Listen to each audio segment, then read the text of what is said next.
In the quiet glow of dawn, as the mist rolls over ancient European stone and distant bells toll from forgotten monasteries, a question lingers like an echo through time.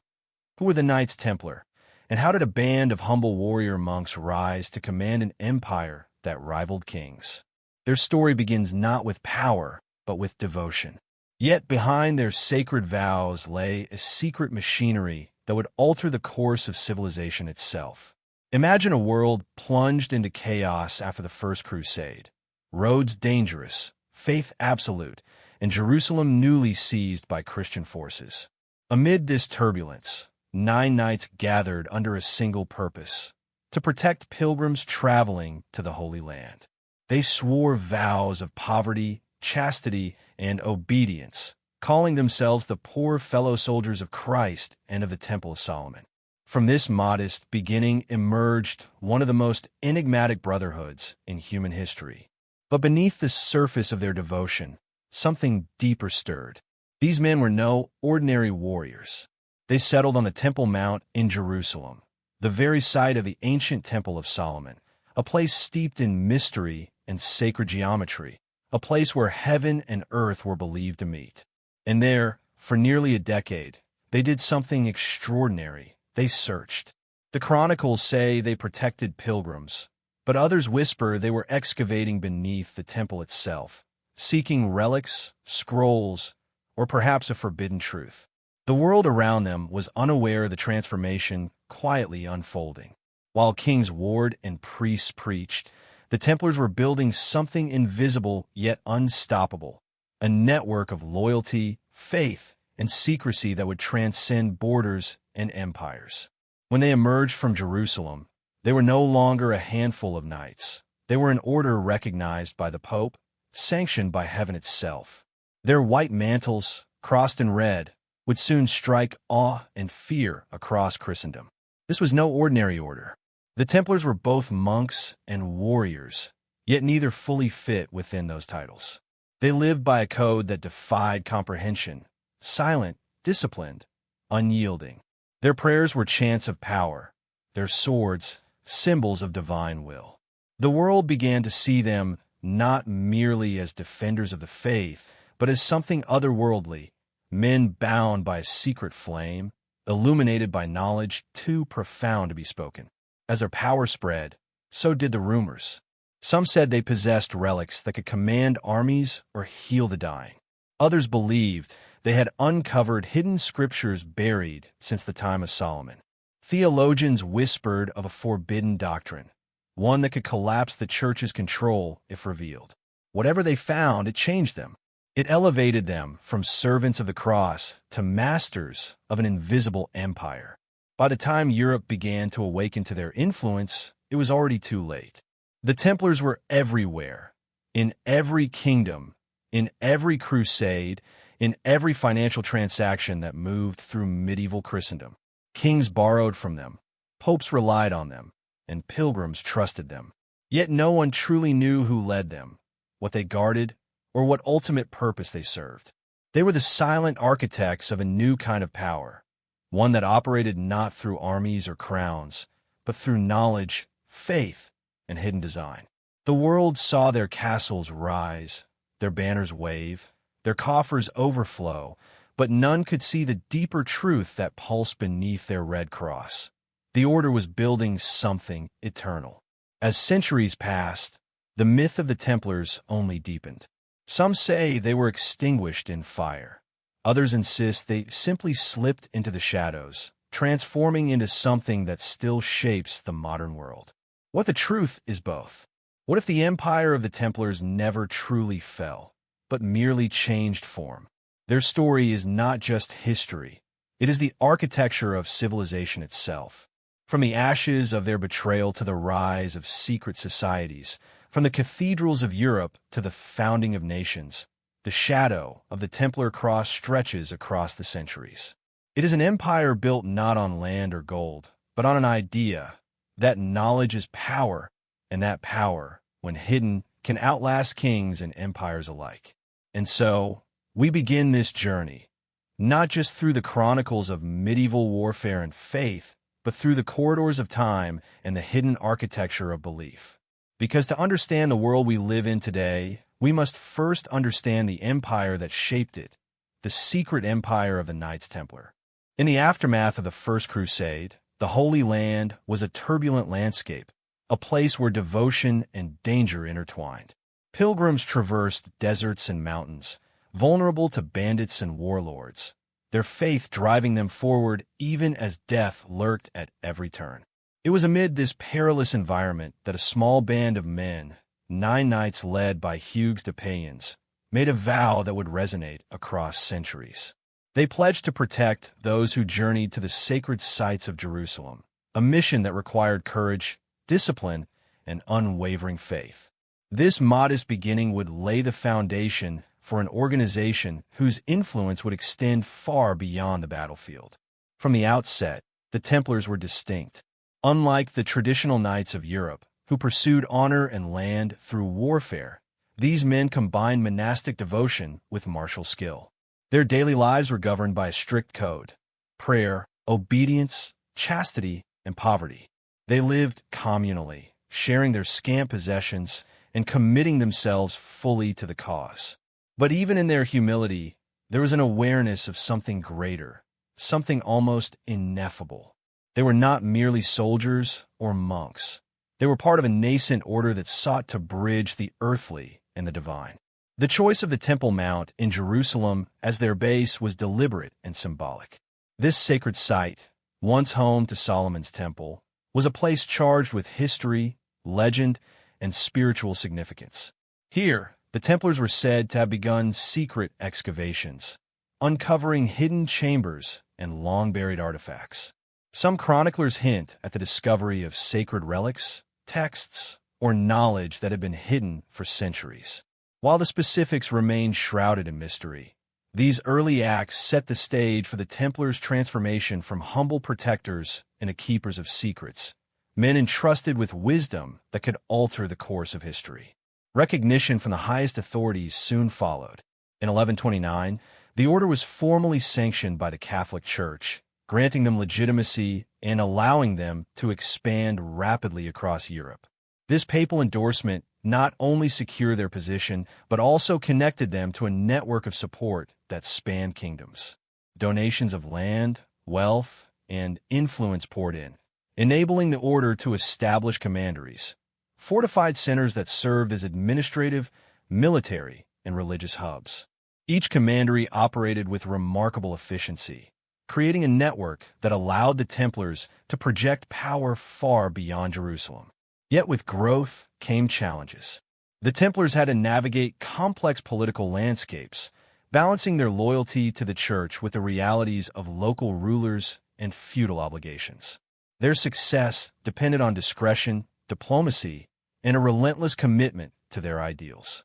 Within the order, rituals and codes reinforced unity, instilling a sense of purpose that transcended individual ambition. Every knight, from the newest initiate to the Grand Master, was part of a larger vision, a vision that combined spiritual devotion, strategic acumen, and a pursuit of knowledge that few outside the order could comprehend. The early years of the Templars were also marked by a unique duality: the balance between visible and hidden power. Publicly, they were warriors defending the faithful and administrators managing wealth and estates. Privately, they engaged in activities that fueled legends, the excavation of sacred sites, the study of ancient texts, and the development of a disciplined approach to secrecy. This dual existence created an aura of mystique around the order, one that would only grow as their influence expanded across Europe and the Levant. As the order matured, its identity became increasingly defined by the convergence of faith and strategy. Knights were trained not only in combat, but also in administration, diplomacy, and the management of vast resources. Their training emphasized the importance of moral integrity and spiritual discipline, cultivating leaders who could navigate both the battlefield and the corridors of power. This comprehensive approach allowed the Templars to operate with unparalleled effectiveness, blending martial prowess with organizational skill in a way that set them apart from any other group of the time. The legacy of the Templars' founding period lies not only in their achievements, but also in the seeds they planted for future generations. Their combination of faith, secrecy, and strategic thinking created a blueprint for an organization that could survive trials, betrayals, and the passage of centuries. By the time the order began to expand across Europe, it was already more than a military force. It was a living institution, a brotherhood bound by shared purpose and a profound sense of destiny. In these formative years, the Templars' reputation began to take shape. Tales of their courage on the battlefield spread quickly, inspiring both admiration and fear. Their distinctive white mantles, emblazoned with the Red Cross, became symbols of divine authority and unyielding commitment. Pilgrims and nobles alike recognized the Templars as protectors and enforcers of a higher moral order. Yet beneath this public image, the order harbored ambitions and knowledge that would remain hidden, shaping a story that reaches into our own time. The emergence of the Templars from these humble beginnings is a testament to the power of vision, discipline, and secrecy. What started as a simple mission to protect pilgrims evolved into an organization that would challenge kings, influence economies, and command all throughout Christendom. Their rise illustrates the delicate interplay between faith, power, and mystery, a dynamic that would define the Templars for centuries. Thus, the founding of the Knights Templar is more than a historical account. It is a story of transformation. 9 men, bound by a vow and guided by an unspoken purpose, laid the foundation for an order that would become one of history's most enigmatic and influential forces. Their early years are a glimpse into the birth of an empire built not just on swords and armor, but on devotion, secrecy, and the pursuit of truths hidden from the world. Beneath the sun-scorched stones of Jerusalem, in the shadow of the great Al-Aqsa Mosque, the Knights Templar began a chapter of their history that would ignite centuries of speculation and legend. The Temple Mount, sacred to Jews, Christians, and later Muslims, was more than just a strategic location. It was a repository of ancient mysteries. To the Templars, this site was the key to something far greater than the defense of pilgrims or the accumulation of wealth. Whispers in the medieval chronicles hint that the order, while publicly guarding the holy places, secretly excavated beneath the temple itself. The purpose of these subterranean activities remains unclear. Some historians argue that the Templars sought relics, perhaps the Ark of the Covenant, long believed lost to time. Others propose that they were searching for secret knowledge preserved by the ancient priests of Solomon's temple, knowledge that could grant insight into divine law, geometry, or even the nature of the cosmos. Accounts from chroniclers, such as William of Tyre and later esoteric researchers, suggest that the Templars were not merely digging for gold or artifacts. They were unearthing truths that could challenge the foundations of both church and state. Legends describe hidden chambers, vaulted corridors, and secret sanctuaries beneath the Temple Mount. Some scholars suggest these underground networks were used for meditation, initiation rituals, and the study of sacred texts. In these dimly lit spaces, the Templars may have encountered manuscripts written in Hebrew, Greek, and Aramaic, texts that predated Christianity itself. The possibility that these documents contained forbidden knowledge, mystical, philosophical, or even scientific, has fueled speculation for centuries. Could the Templars have been custodians of wisdom so profound that it had to be concealed from the world? The very architecture of the Temple Mount seems to invite mystery. Its alignment, proportions, and hidden niches have long fascinated scholars and esoteric thinkers alike. The Templars, with their unique combination of military discipline and spiritual devotion, would have been uniquely suited to navigate both the physical and metaphysical challenges of such a site. Their work may have involved deciphering ancient symbols, reconstructing sacred geometry, and applying a kind of knowledge that bridged heaven and earth. Some suggest that what they discovered beneath Jerusalem became the foundation of the order's later influence, infusing their strategies, finances, and rituals with an almost otherworldly precision. While the Church was aware of the Templars' presence in Jerusalem, it likely had no inkling of the order's deeper pursuits. The secrecy of the excavation would have been protected by the strict hierarchy of the knights, reinforced by oaths of silence and loyalty. These clandestine operations contributed to the aura of mystique that surrounded the Templars, setting them apart from any other knightly order. Their reputation for discipline, fearlessness, and piety became intertwined with whispers of hidden treasures and secret doctrines, ensuring that rumors would follow them long after they departed the Holy Land. Many modern researchers speculate that the discoveries beneath the Temple Mount could have included items of immense religious and symbolic significance. Some theories suggest that the Templars uncovered the Ark of the Covenant, or fragments thereof, along with sacred scrolls that contain knowledge of ancient civilizations, forgotten rituals, or the lineage of kings and prophets. Other interpretations propose a more esoteric revelation, a direct connection to divine law, a secret understanding of the universe's structure, or even knowledge that linked Christianity to older, hidden traditions of the Near East. Whether these claims are literal or allegorical, the fact that such speculation persists centuries later speaks to the enduring mystery surrounding the Templars' activities. The consequences of these discoveries, if they were indeed made, would shape the Order's trajectory. The Templars returned to Europe with not just wealth and prestige, but an aura of enigma. Their knowledge, coupled with their military prowess and growing financial networks, allowed them to exert influence that surpassed even that of kings. They became advisors, bankers, and strategists, wielding power that was invisible yet undeniable. The secrecy surrounding their early excavations ensured that the Order could operate independently, guided by principles and wisdom unknown to the general populace and even to the church hierarchy. Moreover, the Templars' purported access to hidden knowledge may explain their meticulous approach to both their architecture and their finances.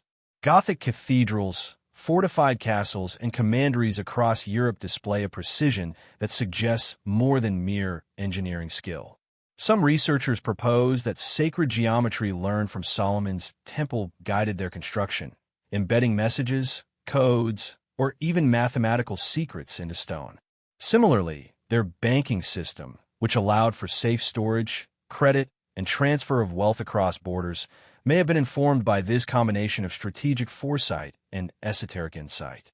It is precisely this intertwining of mystery, knowledge, and practical application that has captivated historians and conspiracy theorists alike.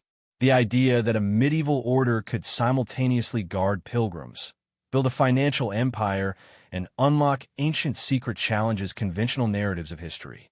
The Templars' work beneath the Temple Mount, whether factual or allegorical, symbolizes the broader theme of the Order, the pursuit of power and understanding hidden from plain sight, a secret flame burning quietly beneath the surface of medieval Europe. Even after their departure from Jerusalem, the legend of these excavations endured. Chroniclers, travelers, and later esoteric writers recounted stories of Templar knowledge and treasure, often in cryptic or symbolic language. These accounts fed a growing mythology that the Templars had glimpsed truths that would destabilize kingdoms, challenge dogma, and perhaps even reshape the spiritual destiny of humanity. The tension between revelation and secrecy became a defining characteristic of the Order, one that would follow them to Europe and beyond, culminating in both immense wealth and catastrophic persecution. Ultimately, the Templars' excavations beneath the Temple Mount remain one of history's most tantalizing enigmas. Whether they uncovered physical relics, sacred texts, or hidden wisdom, the impact of their discoveries, or even the perception of such discoveries, reverberated through time. It is this shadowed chapter that transformed a small band of knights into custodians of secrets, architects of a hidden empire, and legends whose influence continues to whisper through the corridors of history. As the Templars returned from the Holy Land, their reputation was already extraordinary, but it was in Europe that their power would reach unprecedented heights. No longer merely guardians of pilgrims, they began to accumulate wealth and influence in ways that rivaled the kings and nobles of their time. Their extensive network of commanderies, fortified estates spread across France, England, Spain, and beyond became centers not only of military training, but also of finance, administration, and logistics. What began as humble protection evolved into an empire of wealth, strategy, and hidden authority. The Templars' rise as financial pioneers was unprecedented in medieval Europe. They developed one of the earliest forms of international banking, allowing pilgrims and nobles to deposit funds in one location and withdraw them in another, often thousands of miles away. This system provided security for travelers in an era of banditry and political unrest, while simultaneously expanding the order's influence and wealth. Letters of credit, safe storage, and investment in property were tools that set the Templars apart from any contemporary institution. Through these financial operations, they became indispensable to monarchs who relied on their trustworthiness, secrecy, and efficiency. The accumulation of wealth, however, was only part of their strategy. The Templars understood that influence depended on both financial and political leverage. They lent money to kings, funded crusades, and acquired land across Europe, all while maintaining a strict code of secrecy that protected their operations from scrutiny. Their estates were self-sufficient, often featuring churches, mills, workshops, and fortifications, which allowed the order to operate independently of local rulers. This independence was key to their success. It enabled them to act in ways that other institutions could not, executing strategies that combined faith, power, and discretion. Yet the Templars' wealth also carried risk. Their financial dealings made them the targets of envy and suspicion, particularly from monarchs burdened by debt. Stories circulated of kings who relied on Templar loans for military campaigns, only to find themselves beholden to the order's meticulous accounting and influence. The very network that allowed the Templars to operate across borders also made them untouchable in ways that frightened rulers. Philip IV of France, heavily indebted to the order, would later exploit this tension to orchestrate one of the most dramatic betrayals in history. Beyond finance, the Templars applied their organizational genius to logistics and trade. Their fleets transported pilgrims and goods across the Mediterranean, and their estates acted as supply depots for armies and crusading forces. They mastered a system of communication and coordination that allowed them to respond to events rapidly, a feat remarkable for the 12th and 13th centuries. This combination of military precision and economic acumen made them an invisible yet dominant force in European society. Their influence extended into politics, commerce, and even culture, creating a network that functioned like a modern corporation, decades before such structures formally existed. The Templars' emergence as bankers and financiers also contributed to their mystique. Ordinary people saw them as devout knights, yet behind closed doors they managed vast sums of money, coordinated international logistics, and maintained a network of intelligence that rivaled any state. Their secrecy was deliberate, a means of protecting both their operations and the knowledge they had gathered in the Holy Land. Rumors began to circulate, whispers of hidden treasures, secret ledgers, and coded communications that only the initiated could interpret. This dual existence, public heroism and private mastery, became a hallmark of the Order's identity. It was also during this period that the Templars' organizational structure became remarkably sophisticated. Each commandery operated with autonomy, yet adhered to centralized rules dictated by the Grand Master. Military, religious, and financial responsibilities were carefully delineated, creating an efficient system that could manage resources, personnel, and strategic objectives across continents. This balance of independence and hierarchy allowed the Templars to expand without overextension, ensuring the longevity and stability of their empire. The contrast between their visible and hidden power is striking. To the average European, the Templars were protectors of faith, noble warriors in white mantles. To those who understood their reach, they were something far more formidable, a supranational organization that controlled trade, finance, and knowledge in ways that challenged even kings and popes. Their influence was subtle yet pervasive, operating like an invisible current beneath the surface of medieval society. The Templars' financial acumen was also closely tied to their religious devotion. They framed their wealth and operations as service to God, using their resources to fund crusades, support monasteries, and assist the poor. This fusion of spiritual mission and practical management created a moral legitimacy that insulated them from criticism and reinforced their role as a unique power in Europe. Their wealth was not merely a tool. It was a manifestation of divine purpose, a visible symbol of their sacred mission combined with worldly mastery. By the early 13th century, the Templars were no longer merely a military order. They had become a full-fledged empire. Their influence spanned continents, their wealth rivaled monarchs, and their knowledge, both practical and esoteric, positioned them as one of the most formidable forces in Christendom. The seeds planted during their early years in Jerusalem had grown into a vast network of power, visible and invisible, secular and sacred. The transformation from pilgrims' protectors to bankers, diplomats, and strategists illustrates the extraordinary vision of the order and the disciplined execution of its members. In essence, the Templars' financial empire laid the groundwork for modern banking, international commerce, and organizational efficiency. Their ability to merge faith, strategy, and secrecy created a model that was unprecedented in medieval Europe. It is this combination of practical genius and esoteric ambition that continues to fuel fascination with the order. They were not just knights. They were architects of a hidden world, shaping economies and influencing rulers while leaving behind an aura of mystery that persists to this day. By mastering wealth, logistics, and influence, the Templars had set themselves on a trajectory that would eventually provoke envy, fear, and ultimately, persecution. Yet it is precisely this mastery, this silent command of resources and knowledge, that would allow their legacy to endure, leaving traces that resonate in finance, politics, and legend long after their fall. Across the rolling hills of medieval Europe, from the misted valleys of France to the rugged highlands of Scotland, the Knights Templar left a legacy etched in stone. Their castles, chapels, and commanderies were more than fortifications. They were statements of purpose, coded messages carved into architecture, and silent testimonies to the order's blend of faith, secrecy, and intellect.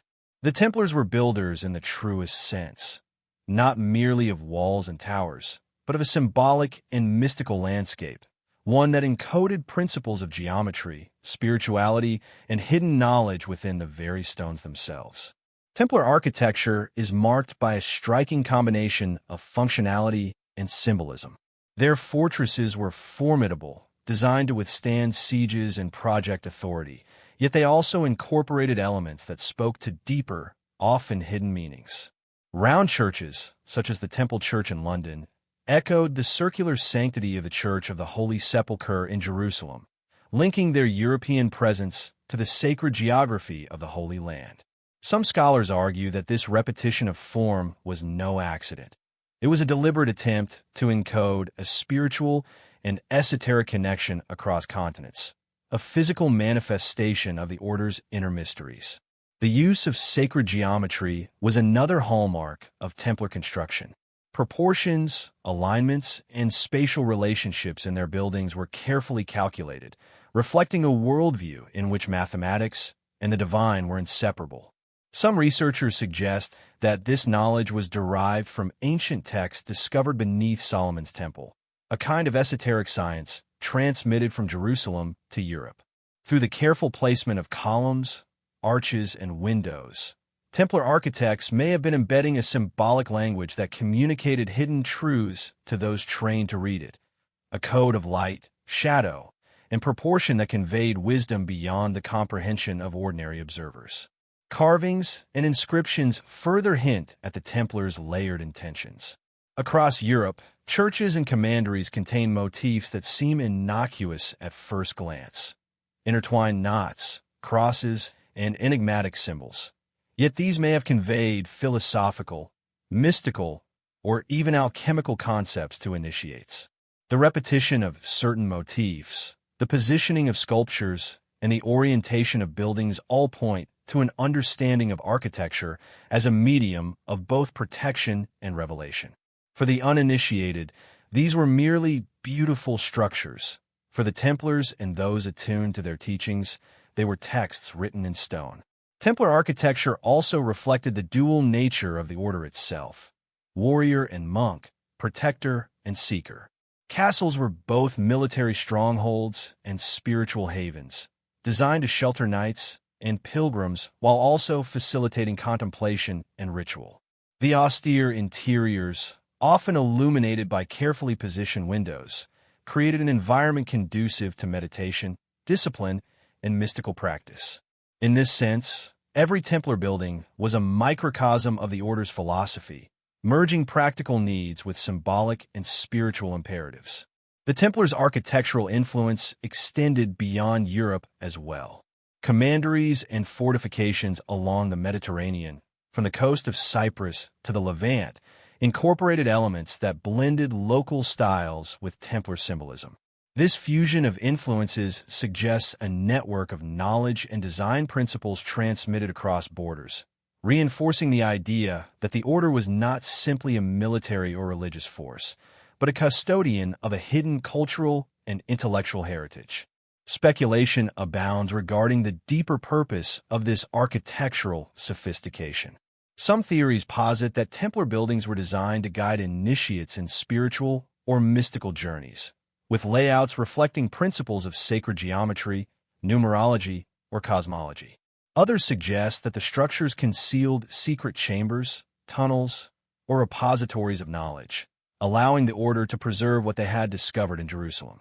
The combination of public grandeur and hidden meaning created an enduring mystique that continues to captivate historians, architects, and conspiracy theorists alike.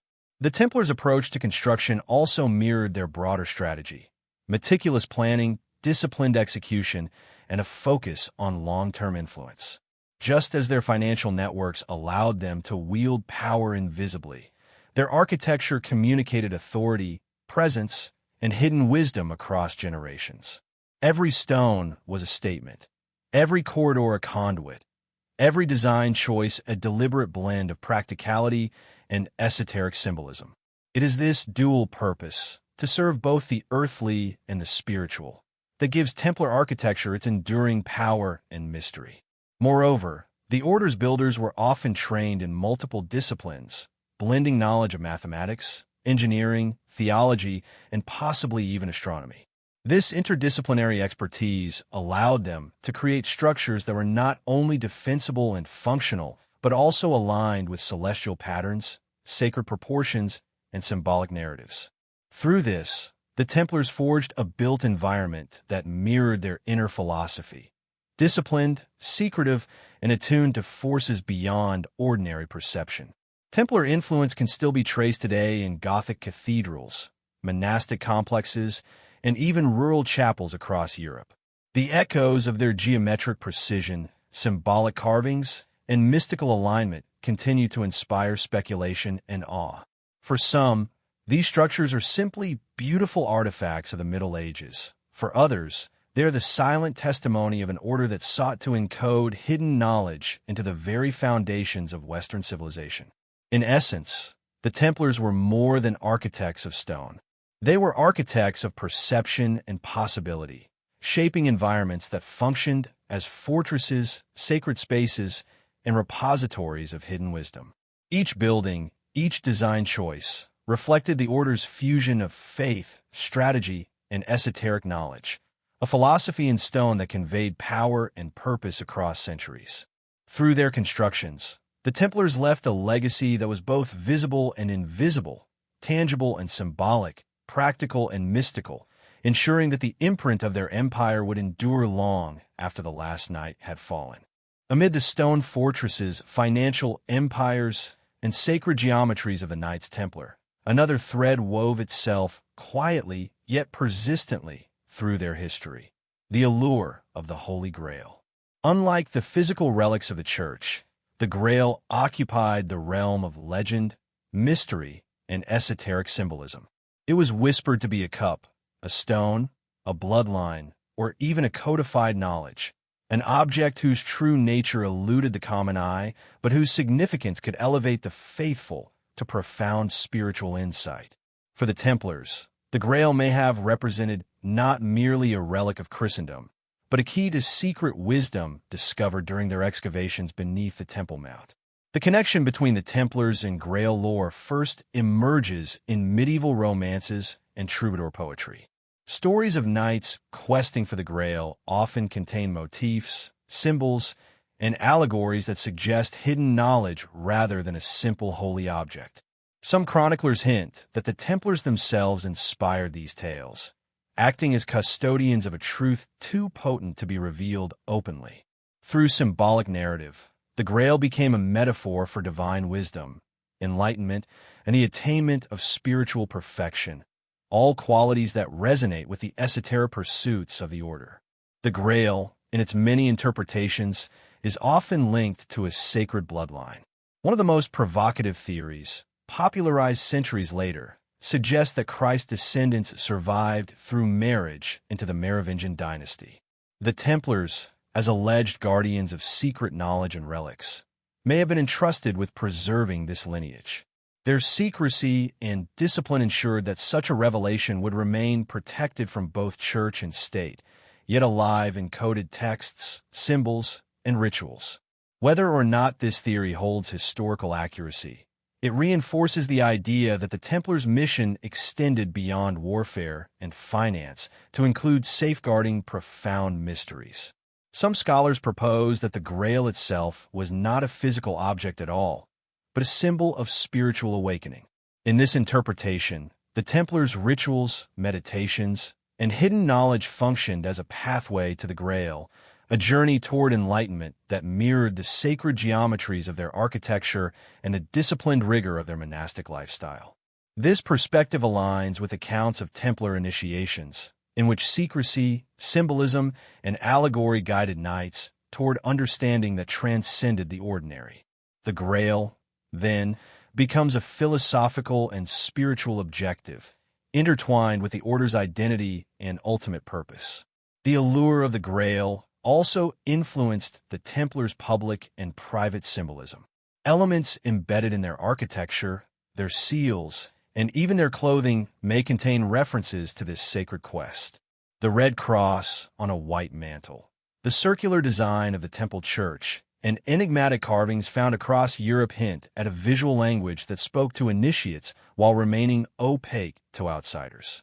Through these symbols, the Templars communicated their ongoing pursuit of the Grail's wisdom, preserving a hidden narrative within the very fabric of their material world. The intertwining of Grail legend with the Templar mission is further amplified by the geographical reach of the order. From Jerusalem to France, from the Scottish Highlands to the Iberian Peninsula, Templar estates often occupy sites associated with mystical lore. These locations, combined with their secretive operations and extensive archives, suggest a deliberate effort to encode and protect knowledge. Some modern researchers speculate that the order's movements, architecture, and financial networks were all part of a larger strategy to safeguard Grail-related mysteries, a map of influence and secrecy that transcended borders and centuries. Literary interpretations of the Grail, such as Wolfram von Eschenbach Percival or Chrétien de Troyes Perceval, provide additional insight into the Templar connection. In these narratives, the Grail is guarded by knights who are morally and spiritually disciplined, echoing the Templar ethos. The blend of courage, devotion, and secrecy mirrors the order's actual structure, suggesting that medieval literature may have encoded real-world practices and knowledge within allegorical storytelling. To contemporaries, these tales were entertainment and moral instruction. To the Templars and those attuned to their teachings, they may have been reflections of sacred truths. The idea of the Grail as a repository of knowledge rather than merely a sacred vessel is supported by esoteric traditions that later associated the Templars with Hermetic, Kabbalistic, and alchemical studies. Some historians argue that the order preserved manuscripts, symbols, and rituals from the ancient world, integrating this wisdom into a coherent system of spiritual and practical understanding.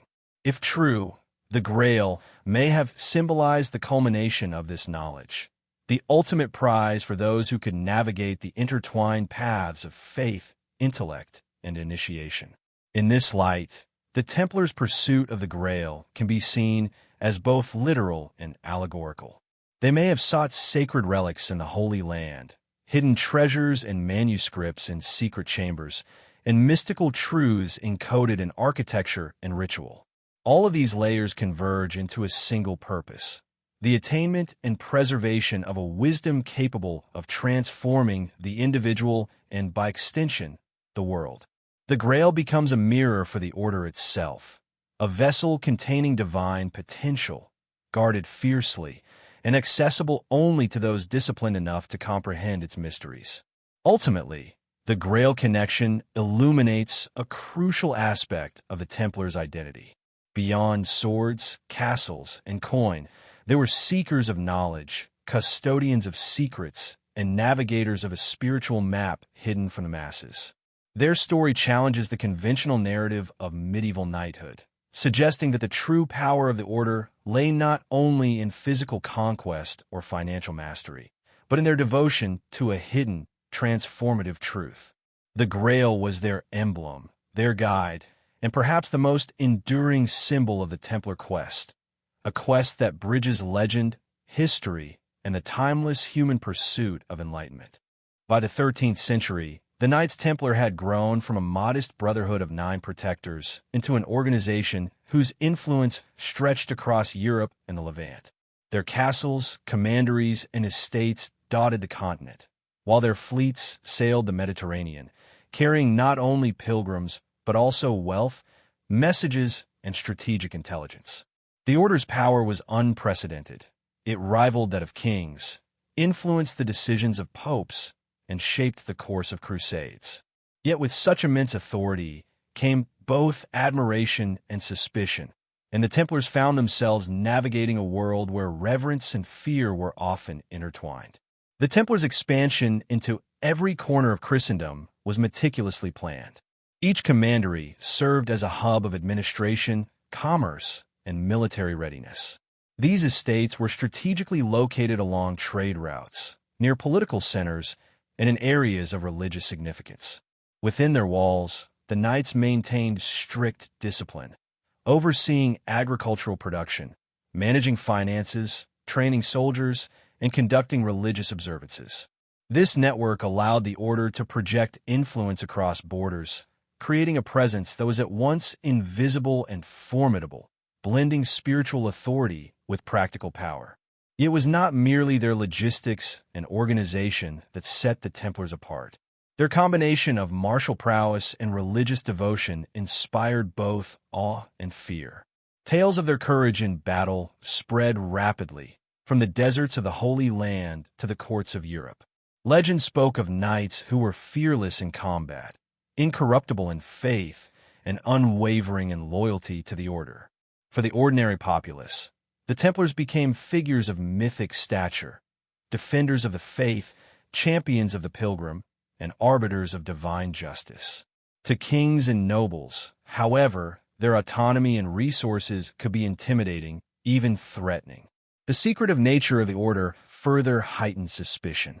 The Templars operated according to strict codes of secrecy, preserving the knowledge and strategies acquired in Jerusalem and safeguarding the relics, texts, and rituals entrusted to them. Initiates underwent rigorous training, swearing oaths of obedience and silence. To outsiders, these practices seemed mysterious, even dangerous. Rumors of hidden treasures, secret ceremonies, and esoteric knowledge circulated in whispers, blending fact with legend. Over time, this aura of enigma became inseparable from their reputation, amplifying both admiration and dread. The Order's relationship with secular and ecclesiastical authorities was complex. Kings relied on the Templars for loans and military support, while popes entrusted them with spiritual missions and the protection of pilgrims. Yet this interdependence carried tension.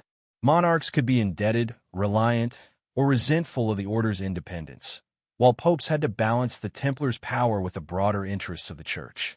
The Knights, bound by allegiance to the Grand Master and the papacy, navigated these competing pressures with discipline and subtlety, carefully maintaining their autonomy while projecting loyalty. Part of the Templars' strength lay in their mastery of perception and symbolism.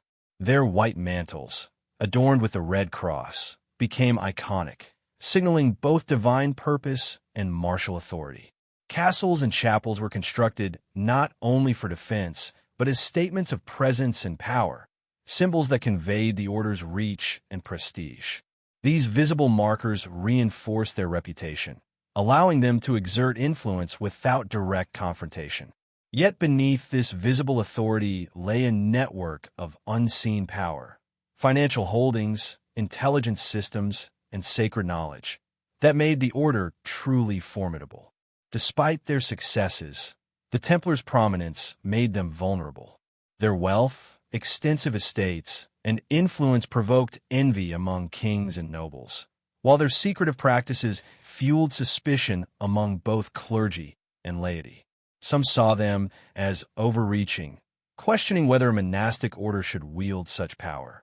Others whispered that their knowledge of sacred relics and hidden truths gave them leverage that could destabilize established authority. The tension between public reverence and private fear created a precarious environment, one in which a single misstep could have catastrophic consequences. The order's involvement in crusades and military campaigns further solidified both admiration and animosity. Their discipline, strategic acumen, and bravery made them indispensable on the battlefield, while their organizational skills ensured the efficient transport of troops, supplies, and intelligence. Yet the same qualities that made them effective allies also made them formidable competitors. The Templars' autonomy and expertise in war meant that they could act independently of kings, a reality that unsettled rulers accustomed to absolute control. In essence, the Templars' empire of faith and fear was a delicate balance. They wielded influence in ways both overt and subtle, blending visible acts of service with hidden operations that amplified their power. Their presence inspired devotion, commanded respect, and elicited anxiety, a combination that few institutions in medieval Europe could match. The order's rise illustrates the complex interplay between reverence and suspicion, between service and authority, and between public perception and hidden reality. As their castles rose across Europe and their fleets dominated the seas, the Templars embodied the duality of light and shadow. They were guardians of faith, yet bearers of secrets, warriors of God, yet architects of a subtle empire that operated beyond the understanding of kings and commoners alike. This combination of visible heroism and invisible mastery made them one of the most extraordinary and enigmatic forces of the medieval world, setting the stage for both their unparalleled influence and their dramatic downfall. In the early hours of Friday, October 13th, 1307, the world of the Knights Templar shifted from whispered legend to violent reality. Under the cloak of darkness, King Philip IV of France, driven by debt, envy, and political ambition, ordered the simultaneous arrest of Templars across his realm. Hundreds of knights, from the grandest commanders to humble brothers, were seized without warning. This meticulously coordinated strike was executed with precision, catching the order off guard and leaving them vulnerable to one of the most dramatic betrayals in medieval history. Philip's motivations were manifold. The French crown was deeply indebted to the Templars, who had lent vast sums to fund wars and maintain the kingdom's coffers. It was not only financial pressure that drove the king.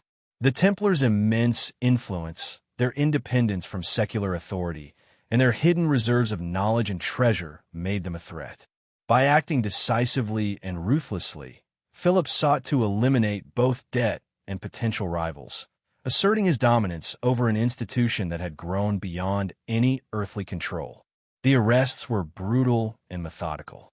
Knights were dragged from their beds, shackled, and interrogated under torture. Confessions, extracted through agony, were used to construct charges of heresy, blasphemy, and sacrilege. Among the allegations were accusations of denying Christ, performing obscene rituals, and worshipping false idols. While many of these claims were likely fabricated or exaggerated to justify Philip's actions, they served to tarnish the order's reputation and provide moral and legal cover for its dissolution. Jacques de Molay, the Grand Master of the Templars, was imprisoned and subjected to relentless questioning. Accounts of his courage and dignity under duress have become legendary. Even as his life was threatened, de Molay reportedly maintained his innocence and loyalty to the order, embodying the ideals for which the Templars have been revered for nearly 2 centuries. His defiance became emblematic of the tension between the order's moral authority and the political machinations of kings and popes. The trial and persecution were accompanied by acts of symbolic destruction. Templar property was seized, libraries and treasures confiscated, and commanderies stripped of their wealth. In Paris, knights were publicly humiliated and many were executed. The burning of the Templars' leaders, including Jacques de Molay, in 1314, was a dramatic and harrowing spectacle, leaving an indelible mark on history. Some sources suggest that de Molay, from the stake, cursed both Philip and Pope Clement V, declaring that their deaths would soon follow. Remarkably, both men died within the year, a coincidence that fueled myths and conspiracies for generations. The suddenness and scale of the suppression shocked Europe. The order, which had been recognized by the papacy and trusted by monarchs, vanished almost overnight from public life in France. Yet the echoes of their presence persisted. Across Europe, Templars in other regions faced arrests, confiscation of property, and trials of varying intensity, but some managed to escape or go underground. The legend of their disappearance fed stories of hidden treasures, secret knowledge, and continued existence in the shadows.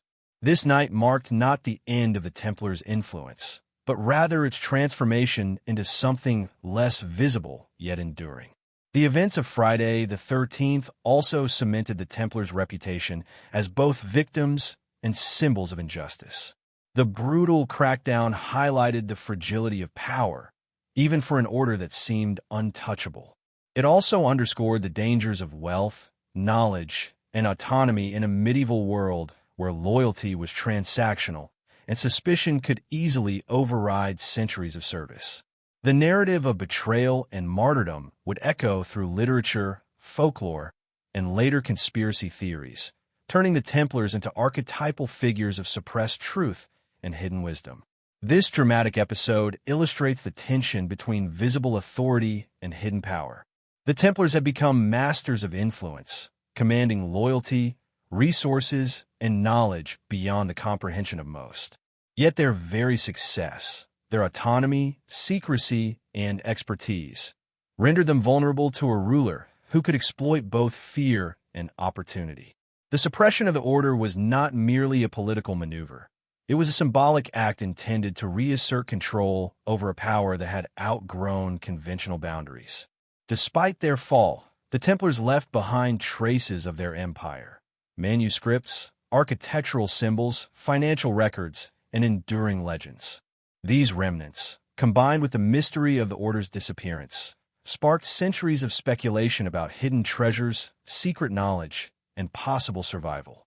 The Night of Fire and Chains did not erase the Templars from history.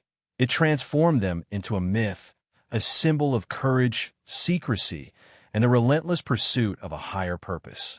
Ultimately, the events of October 13th, 1307, represent both an end and a beginning. The visible order, with its castles, armies, and commanderies, was dismantled. Yet the invisible currents of influence, the hidden networks, knowledge, and legends, persisted. The Templars, though hunted and executed, had set in motion a legacy that would ripple across continents and centuries, ensuring that their story, their mysteries, and their secrets would never be forgotten. Even as the Templars faced annihilation in France, whispers of their survival began to spread across Europe and beyond. Though the order had been publicly dissolved by papal decree in 1312, and many of its members executed, their influence was far from extinguished. Legend suggests that some knights escaped the grasp of King Philip IV, fleeing to Scotland, Portugal, and the more remote corners of Europe. In these lands, the Templars were said to have taken refuge, preserving both their knowledge and their networks, ensuring that the fire of their order continued to burn quietly in the shadows.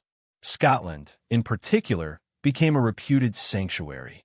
The chaos of ongoing conflicts, including wars of succession and regional feuds, provided cover for Templar fugitives. Some historians propose that the Templars offered their strategic and financial expertise to Scottish lords, assisting in fortifications, military planning, and even banking. Their arrival coincided with a period of significant nation-building and military struggle, allowing the Knights to integrate themselves into the social and political fabric without drawing undue attention. Here, they could maintain the traditions, rituals, and codes of secrecy that had defined their order for generations. Portugal provides another fascinating case. In 1319, King Dinis of Portugal formally re-established the order under the name of the Order of Christ, a direct continuation of the Templar legacy. The Knights' financial acumen, organizational skills, and strategic expertise were invaluable to the Portuguese crown, particularly as the nation embarked on maritime exploration and colonial expansion. It is widely believed that the navigational knowledge, cryptic maps, and disciplined structure that underpinned the Portuguese discoveries were influenced, at least in part, by the surviving Templars. In this way, their influence quietly transitioned from European strongholds to the far reaches of the known world. Beyond Europe, speculation abounds regarding the Templars' possible connections to secret societies and esoteric orders that emerged in subsequent centuries.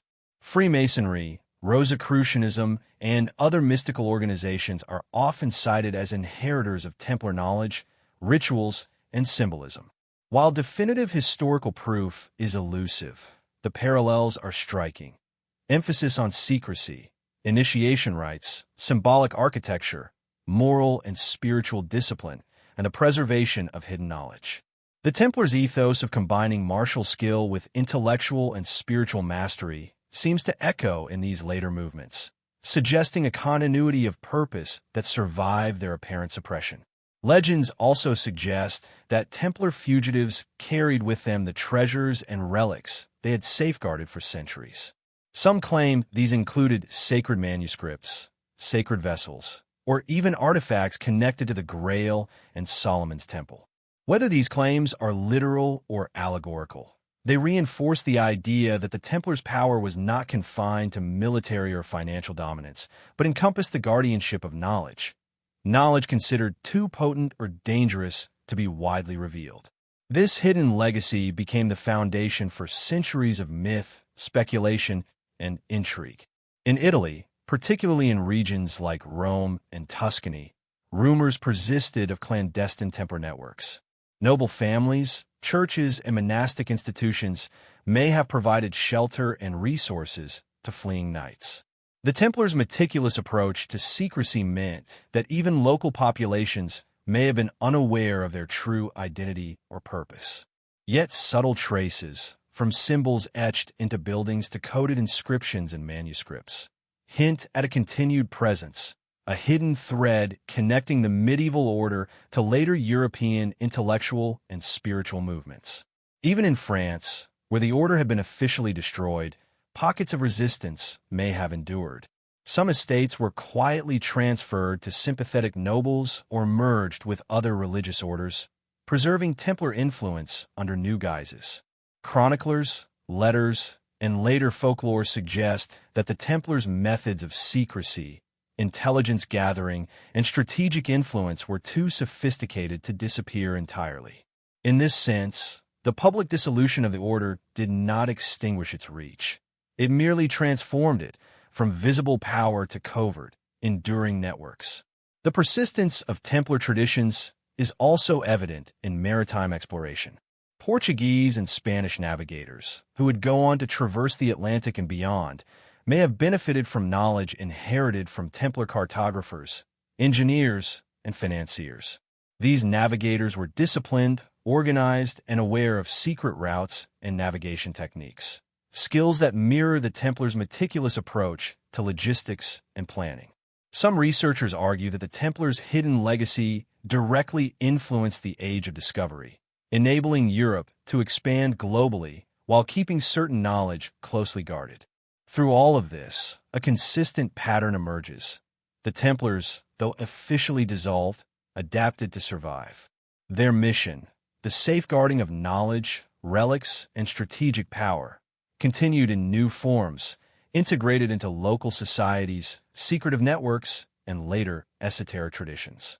Their influence shifted from overt dominance to subtle guidance, shaping politics, exploration, and spirituality across continents without drawing direct attention. The Order's visible power may have been extinguished, but its invisible currents flowed on, quietly molding the course of history. Ultimately, the Templars' survival and adaptation illustrate a remarkable resilience. Even in the face of betrayal, persecution, and near eradication, their knowledge, skills, and ideals endured. Whether in Portugal's maritime empire, Scotland's castles, or the symbols embedded in later secret societies, the essence of the Templar mission persisted. This hidden continuation reinforces the notion that the Order's true power was never solely in armies, gold, or fortresses, but in the preservation and careful transmission of secrets, a legacy that continues to intrigue, inspire, and mystify centuries later. Long after the fall of the Templars in France, rumors of hidden treasures and secret knowledge continue to swirl, capturing the imagination of kings, historians, and treasure hunters alike. The Order's sudden and violent suppression only deepened the aura of mystery surrounding them. Were vast hoards of gold, silver, and precious relics destroyed, or had they been spirited away by surviving knights? Some theories suggest that the Templars had meticulously concealed wealth accumulated over decades, leaving cryptic maps, coded instructions, or secret stashes that could only be accessed by those who understood their hidden system. The possibility of such treasure has fueled legends for centuries, intertwining historical fact with speculation, myth, and conspiracy. One of the most compelling aspects of the Templar treasure is its sheer scope. The Order controlled extensive lands, estates, and fortresses across Europe and the Levant. Donations from nobles, monarchs, and grateful pilgrims added vast sums to their coffers, while their pioneering banking system allowed them to move and protect wealth across borders. Churches, relics, manuscripts, and sacred vessels were carefully cataloged and stored. Some historians argue that these assets were not only material, but symbolic, the physical manifestation of the Order's spiritual and strategic power. To the Templars, gold and silver were tools for sustaining their mission, but in the hands of outsiders, these assets became irresistible targets. Legends suggest that some of the Templar treasure was hidden beneath castles, churches, and remote estates. In France, areas like Geysers, La Rochelle, and the forests of Normandy are steeped in tales of buried gold and secret vaults. Some stories claim that cryptic inscriptions, symbols, or architectural clues were left behind to guide future seekers. These sites became the subject of treasure hunts, both in the medieval period and in modern times, with explorers seeking anything from coins and jewels to sacred relics, manuscripts, or even items linked to the Holy Grail. The very act of hiding their wealth demonstrates the Templars' foresight and the disciplined secrecy that had defined the Order for centuries. Beyond material riches, the Templars' true treasure may have been knowledge. Manuscripts, maps, and texts recovered from Jerusalem or produced during their European operations could have contained religious, historical, or scientific secrets. Some theories propose that they preserved scrolls or codices detailing lost wisdom, ancient civilizations, or esoteric knowledge that challenged orthodox teachings. Their careful safeguarding of such documents aligns with the Order's reputation for secrecy, discipline, and devotion to higher truths. These hidden texts, like the Grail or the Ark of the Covenant, may have been as valuable to the Templars as gold, perhaps even more so, given the influence such knowledge could confer. The concept of Templar treasure extends beyond Europe. Accounts suggest that surviving knights may have transported relics and manuscripts to Scotland, Portugal, and other distant lands, securing their legacy and knowledge away from inquisitive eyes. In Portugal, for example, the Order of Christ is believed to have inherited not only the Templars' organizational expertise, but also portions of their wealth and possibly sacred relics. These assets were then applied to the development of maritime exploration, navigation, and the expansion of European empires, subtly extending the Templars' influence far beyond their medieval strongholds. Cryptography, coded inscriptions, and symbolic markers were likely part of the Templar strategy for protecting treasure. Architectural features, stone carvings, and hidden chambers may have served as guides to the initiated, ensuring that only those within the order or their trusted successors could access the wealth and knowledge. The interplay of material and symbolic treasure underscores the Templars' dual focus, practical power and spiritual mastery. Wealth alone would not secure the order's mission. It required secrecy, strategy, and the careful transmission of knowledge across generations. Numerous legends link Templar treasure to the Holy Grail itself. Some theorists suggest that sacred relics, vessels, or texts associated with Christ's lineage or divine wisdom were incorporated into the order's hidden wealth. Whether taken literally or interpreted symbolically, these stories reflect a worldview in which treasure is inseparable from spiritual and mystical purpose. The Templars' obsession with safeguarding such items highlights their role not merely as warriors or bankers, but as custodians of a hidden history and spiritual inheritance that transcended kingdoms and centuries. The mystery of Templar treasure is further amplified by the order's abrupt suppression. With leaders executed, properties confiscated, and records destroyed, gaps in the historical record became fertile ground for speculation. Tales of surviving knights, carrying vast hoards to remote strongholds, burying riches in hidden crypts, or embedding instructions in symbols and architecture turned the Templars into enduring legends of lost wealth and concealed knowledge. Over time, these narratives merged with folklore, inspiring generations of treasure hunters, writers, and esoteric scholars. In modern times, interest in Templar treasure continues unabated.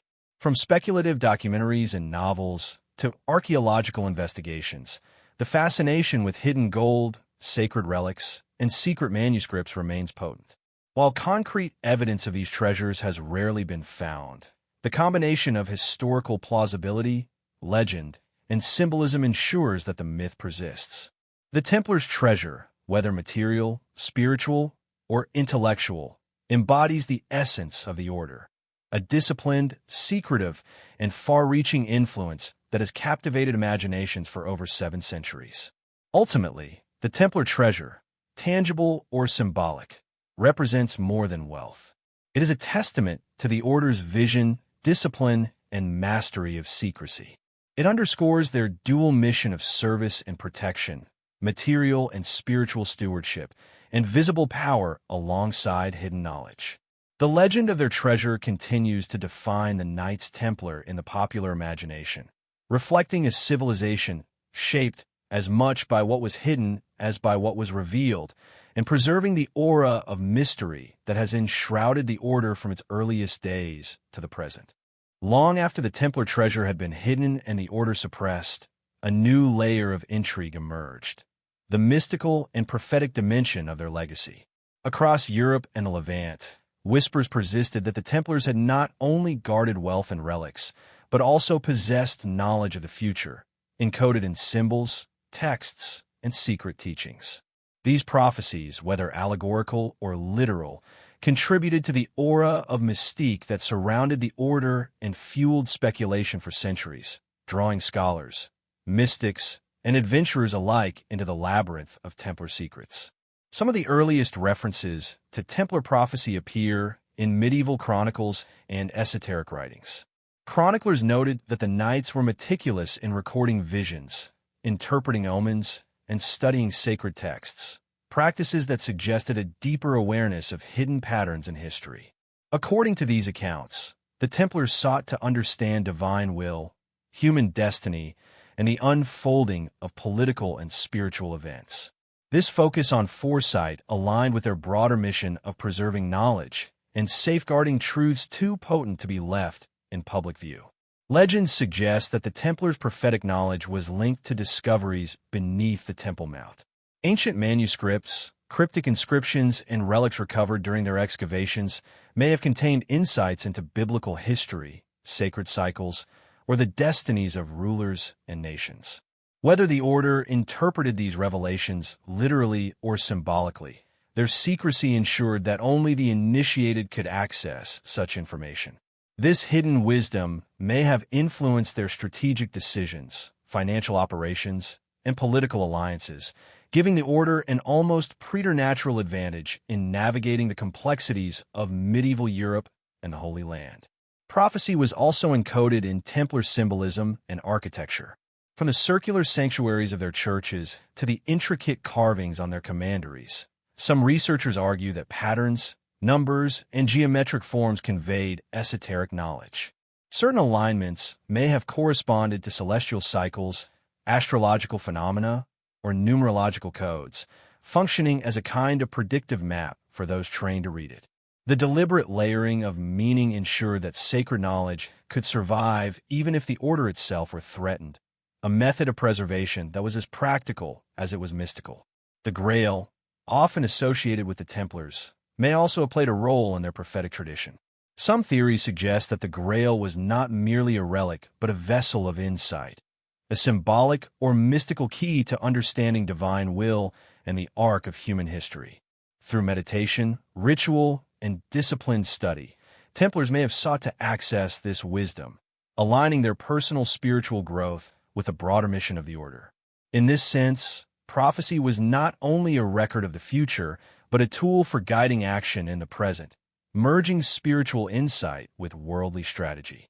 The order's prophetic dimension was complemented by its involvement in secret networks and esoteric knowledge. Some surviving knights are believed to have transmitted their teachings to later mystical orders, including the Rosicrucians and Freemasons, ensuring that the Templars' vision endured beyond their physical suppression. Through these channels, elements of Templar prophecy may have influenced the development of Renaissance thought, occult studies, and the broader Western esoteric tradition. The continuity of these teachings underscores the idea that the order's power was not limited to material wealth or military prowess, but extended into the realms of insight, foresight, and spiritual mastery. Political prophecy may have been another element of Templar knowledge. Accounts suggest that the knights were adept at reading the shifting allegiances of monarchs, predicting outcomes of conflicts, and assessing risks with uncanny precision. Their combined access to intelligence networks, sacred texts, and disciplined strategic thinking gave them a holistic understanding of events that may have appeared prophetic to contemporaries. This combination of foresight and secrecy created an aura of omniscience, further enhancing the mystique of the order and cementing their reputation as both advisors and enigmatic guardians of hidden truths. Some esoteric historians propose that the Templars' prophetic knowledge included understanding the cyclical nature of human civilization, patterns of rise and fall, spiritual decline, and renewal. Their meticulous record-keeping, combined with access to ancient manuscripts and sacred geometrical insights, may have provided a framework for anticipating political, social, and religious shifts. While these ideas are speculative, they highlight a key theme. The Templars were as much philosophers and seers as they were warriors and bankers, blending empirical observation with spiritual insight.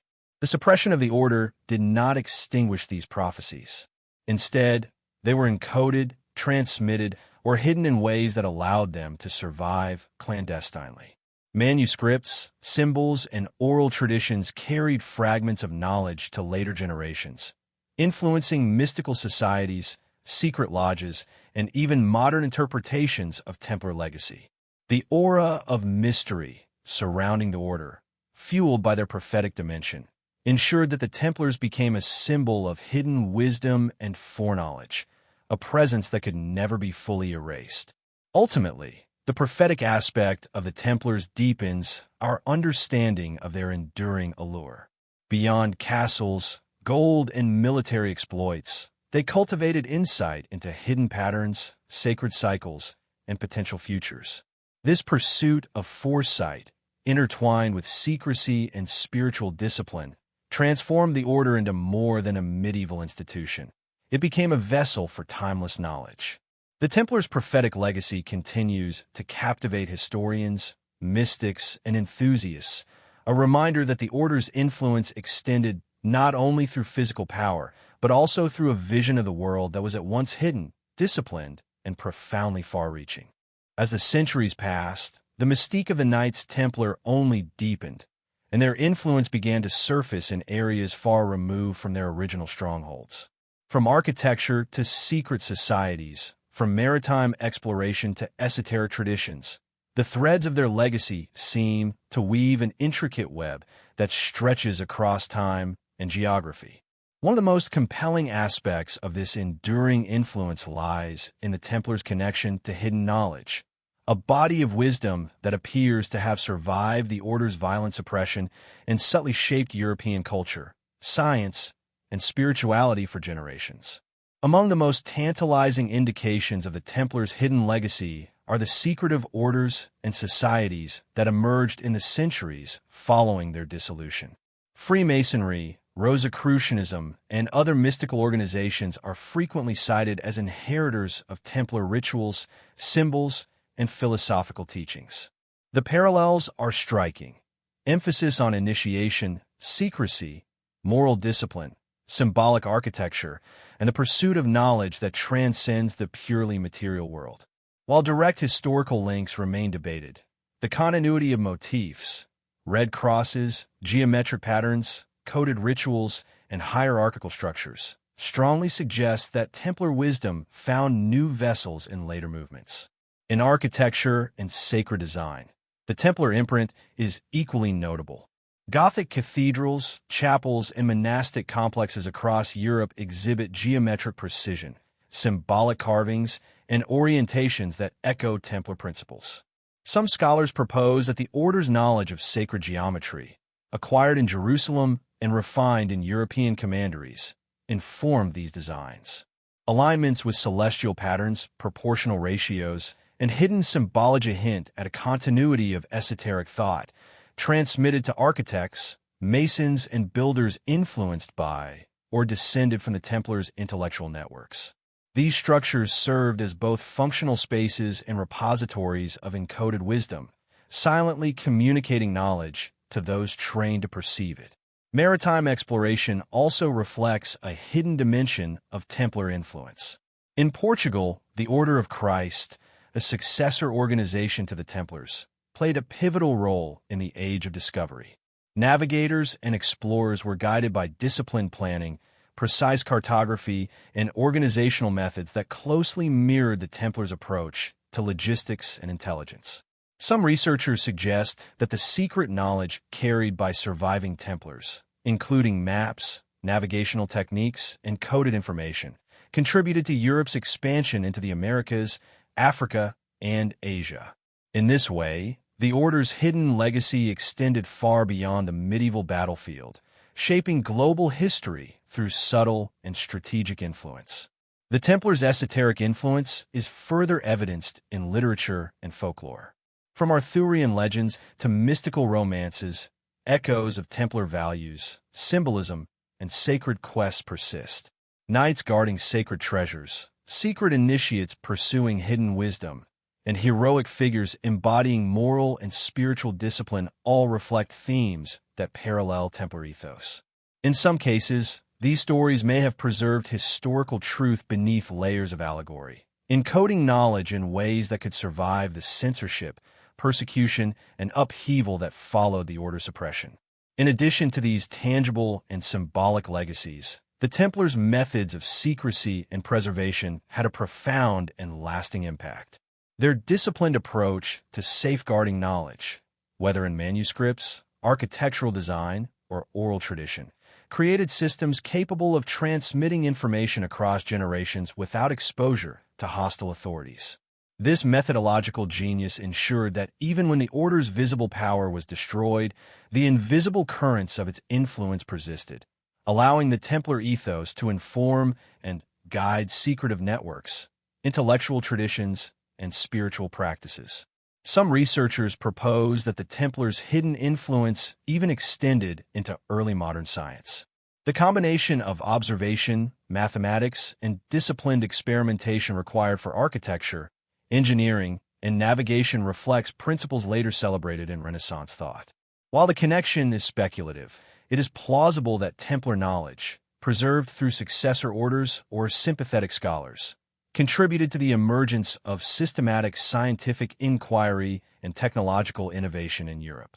Their integration of practical skill and esoteric wisdom anticipated the merging of reason and spirituality that characterized the intellectual transformations of later centuries. The enduring fascination with Templar influence also speaks to human curiosity about hidden power.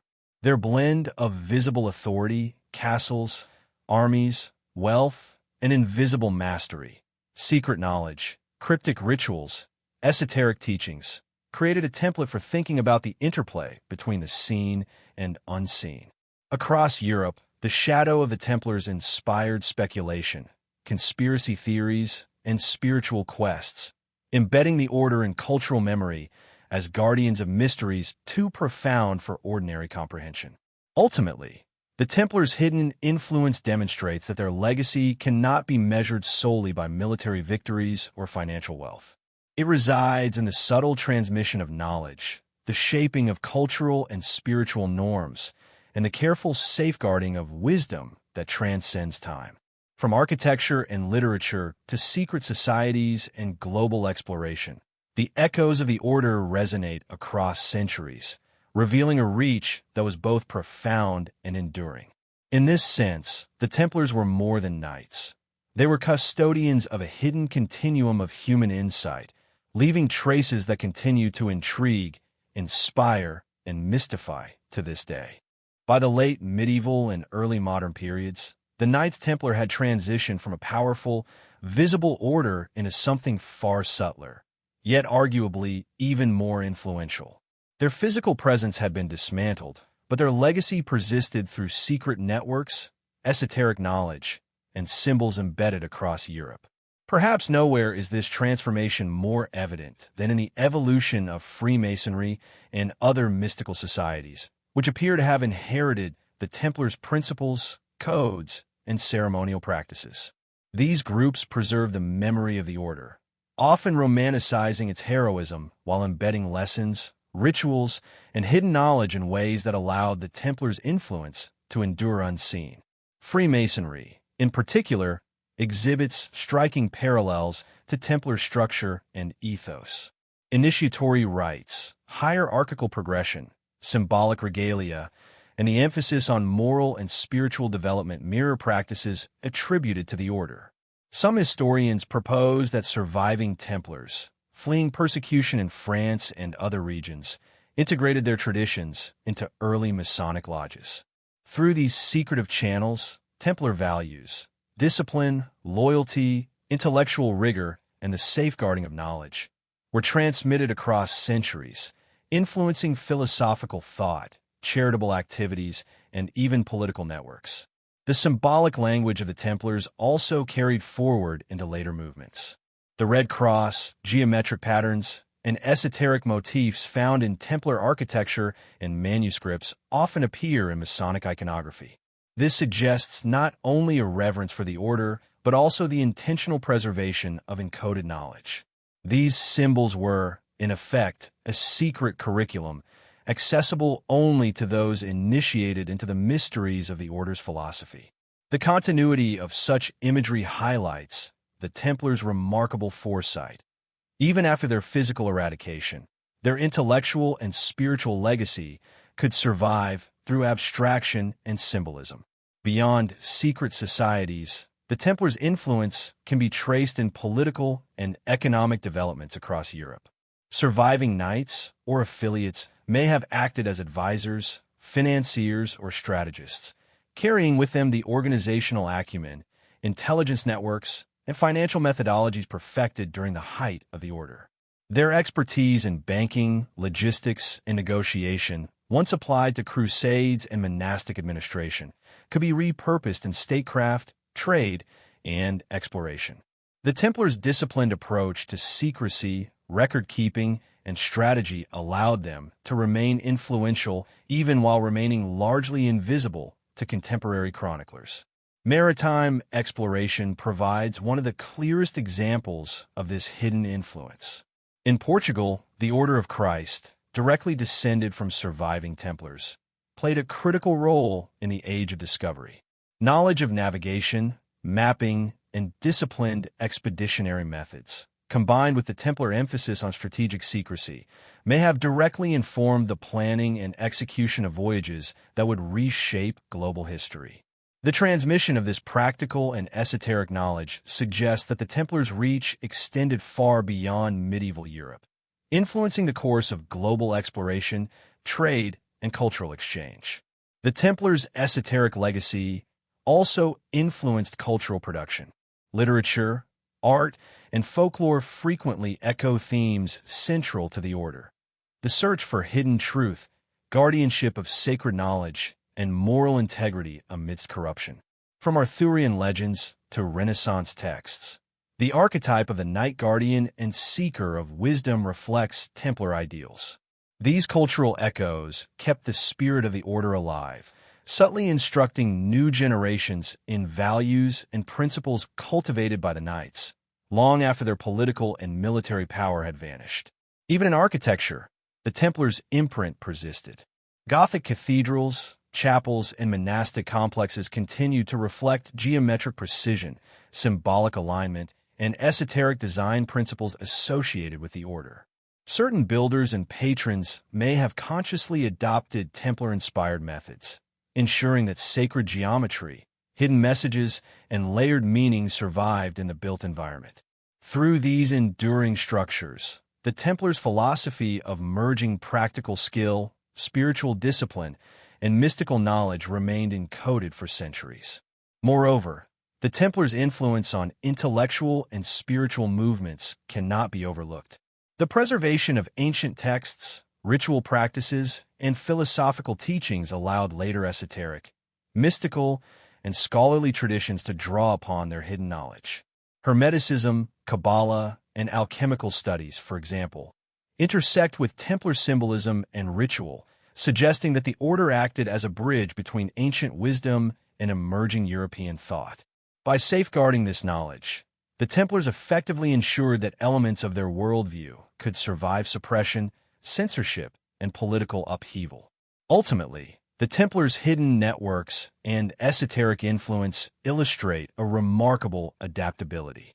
While their castles, armies, and public presence were destroyed, the essence of the order endured through symbols, secret knowledge, intellectual traditions, and covert influence on exploration, finance, and culture. The physical order was vanquished, but the invisible currents of its legacy continued to shape the world in profound, often unacknowledged ways. In this sense, the Templars did not disappear. They transformed, becoming architects of an invisible empire, one defined not by castles or swords, but by wisdom, secrecy, and enduring influence. The fascination with the Knights Templar did not wane after the medieval period. In fact, it only intensified as centuries passed.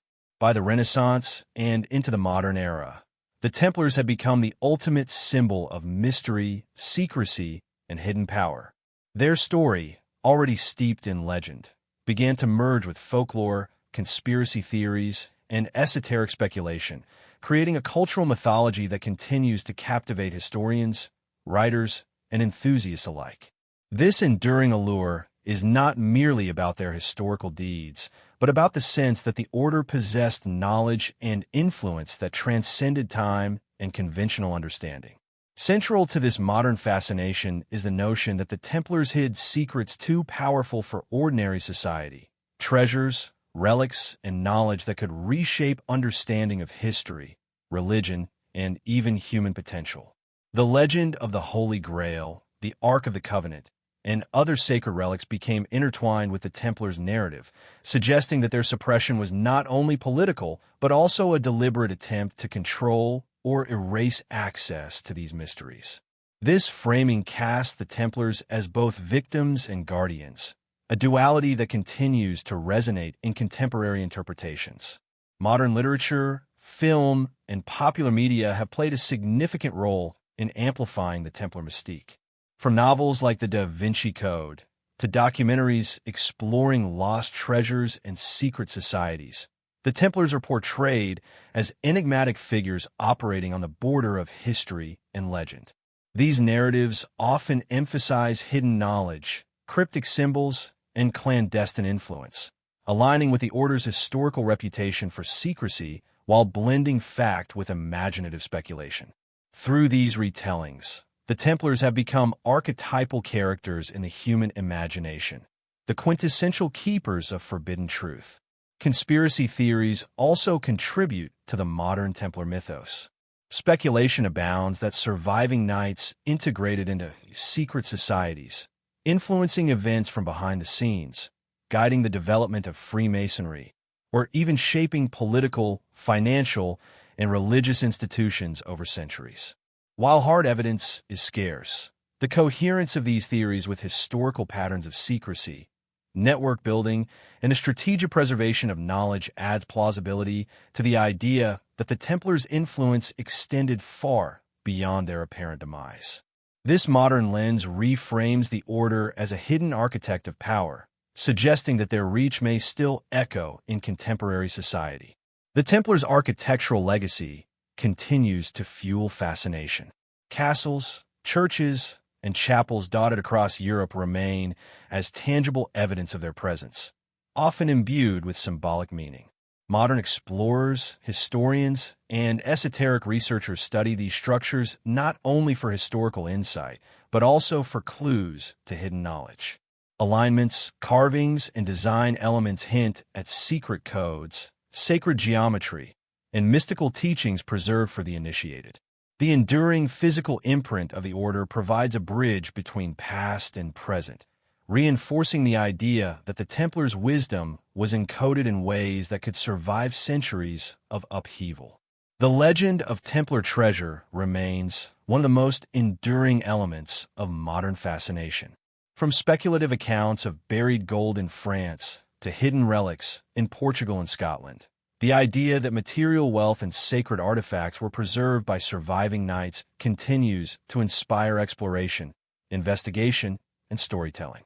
These legends blur the line between historical fact and myth, creating a narrative landscape in which the Templars are both historical figures and mythic custodians of lost wisdom.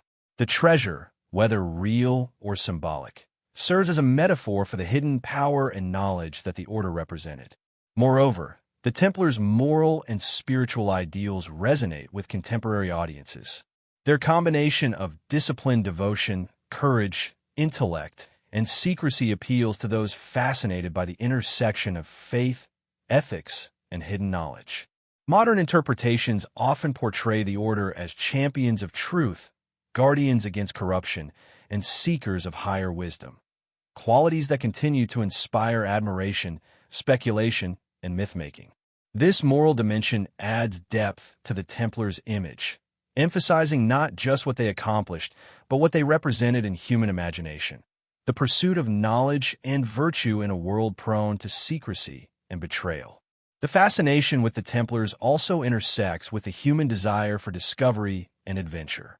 Treasure hunts, pilgrimages to historic sites, and explorations of hidden chambers and crypts reflect a modern engagement with the mysteries the Order represents. This interaction allows contemporary seekers to connect with the Templars' legacy in tangible ways, whether through archaeology, historical research, or imaginative recreation. The enduring allure lies in the possibility that the past holds secrets still waiting to be uncovered, and that the Templars were custodians of such knowledge. In essence, the Templars' modern mythos is a continuation of the patterns established centuries ago: secrecy, hidden wisdom, and influence beyond apparent power. They are at once historical actors and symbols, tangible and legendary, their story bridging fact and imagination. The fascination with the order illustrates humanity's enduring attraction to mystery, the hidden, and the possibility that some truths are preserved in secrecy, awaiting those bold enough to seek them. Through literature, media, and cultural imagination, the Knights Templar have become more than history. They are a narrative lens through which we explore hidden power, lost knowledge, and the timeless allure of secrets carefully guarded. The story of the Knights Templar reaches its climactic intersection of myth, history, and speculation when one considers the possibility that their influence persists even today. While centuries have passed since their suppression, the Order's legacy, in symbols, secret knowledge, and esoteric traditions, continues to inspire fascination and debate. This enduring resonance is not simply about nostalgia from medieval chivalry. It reflects the notion that the Templars tapped into truths, networks, and wisdom that transcend time, leaving a hidden imprint on the world that remains visible only to those who know where and how to look. One of the most compelling aspects of this modern Templar narrative is the idea that their hidden knowledge informs contemporary secret societies. Freemasonry, Rosicrucianism, and other mystical organizations often claim direct or symbolic lineage to the Templars, preserving rituals, ethical frameworks, and symbolic codes that echo the Order's original teachings. The structure of these societies, hierarchical, initiatory, and heavily coded, mirrors the Templars' discipline and secrecy, suggesting that their spiritual and intellectual mission did not vanish with the burning of Jacques de Molay or the confiscation of estates. Instead, it was carefully adapted to survive in new forms. The symbolic language of the Templars also endures in modern culture. Architecture, art, and even corporate logos sometimes feature geometric designs, crosses, and other motifs reminiscent of the Order's iconography. While these symbols may have lost their esoteric context for the broader public, for those aware of their significance, they serve as subtle reminders of hidden knowledge, continuity, and influence. Some researchers argue that these symbols act as a breadcrumb trail, echoing the Templars' centuries-old strategy of encoding wisdom within plain sight, ensuring that it could survive without overt acknowledgement. Modern conspiracy theories further amplify the idea of Templar influence. Tales abound of secretive orders guiding global finance, politics, and religious institutions from behind the scenes. Narratives in which the Templars are either the originators or the custodians of hidden authority. While much of this is speculative, the persistence of such stories highlights a key point. The Templars occupy a unique space in human imagination as both historical actors and archetypal guardians of forbidden or secret knowledge. Their story embodies the tension between visible authority and invisible power, a theme that resonates with contemporary fascination for the hidden mechanisms shaping society. The Templars' mystique is also reflected in the ongoing search for their lost treasures and relics. Modern adventurers, historians, and treasure hunters continue to seek hidden hoards, sacred vessels, and codices said to have survived the Order's suppression. From remote castles in France to ancient churches in Portugal and Scotland, the pursuit of Templar artifacts bridges history, legend, and imagination. The enduring quest itself is symbolic. It mirrors the Templars' own mission to safeguard knowledge and test the dedication, courage, and insight of those who seek it. In this way, the Order's legacy is not only preserved in artifacts, but in the very act of searching, decoding, and understanding. Even in spiritual and philosophical contexts, the Templars' influence persists. Their blending of disciplined devotion, intellectual rigor, and moral courage offers a template for personal development, ethical reflection, and spiritual exploration. Contemporary esoteric traditions often draw inspiration from these principles, emphasizing the Templar path as one of inner cultivation, mastery of hidden knowledge, and alignment with higher truths. By positioning the Order as both historical and symbolic guides, modern seekers reinterpret the Templars not merely as medieval knights, but as mentors for the pursuit of wisdom across time. The enduring fascination with the Templars is perhaps most evident in the cultural imagination. Films, novels, video games, and documentaries continue to explore their legends, weaving narratives that blend historical fact with mythic speculation. In these retellings, the Templars are both heroic and enigmatic, warriors of faith and guardians of secrets. Their story satisfies a timeless human desire for mystery, adventure, and the notion that hidden knowledge, if discovered, can alter understanding of the past, present, or even the future. Ultimately, the Templars' modern resonance underscores a profound truth. Their power was never merely military, financial, or political. It was intellectual, spiritual, and symbolic. They understood the value of secrecy, the endurance of knowledge, and the subtle ways influence can ripple through time. In this sense, the Order's suppression marked not an end, but a transformation. The Templars evolved from visible rulers of castles and banks into custodians of hidden currents of wisdom, shaping culture, thought, and imagination in ways both subtle and enduring. The climax of the Templar narrative lies precisely here. In the meeting point of legend and history, secrecy and revelation, past and present. The Order's story challenges the boundaries of what is known, suggesting that the true measure of power is not only in conquest or wealth, but in the careful preservation and transmission of knowledge across generations. The Knights Templar endure because they mastered this principle, leaving a legacy that continues to fascinate, inspire, and provoke curiosity more than 7 centuries after their apparent fall. The flames that devoured Jacques de Molay on that cold March evening in 1314 should have ended the story of the Knights Templar. The smoke that rose above the Seine was meant to carry their name into oblivion. But instead, something else happened. From those ashes, a myth was born, one more powerful than the armies they once commanded, more enduring than the fortresses they had built. The Order died in the eyes of kings, but it survived in the imagination of mankind. And that, perhaps, was their greatest victory. History records the Templars as warriors and bankers, as crusaders and heretics. Yet beneath those titles lies something more profound, a spiritual experiment unlike any other in the medieval world. For 2 centuries, they balanced the sword and the chalice, faith and reason, body and soul. Their empires stretched from the deserts of Jerusalem to the icy shores of England, but their true dominion was not of land, it was of thought. Their wealth, their power, their secrecy, these were but reflections of a deeper truth. The Templars had touched something timeless, something that refused to die even when their flesh and banners turned to dust.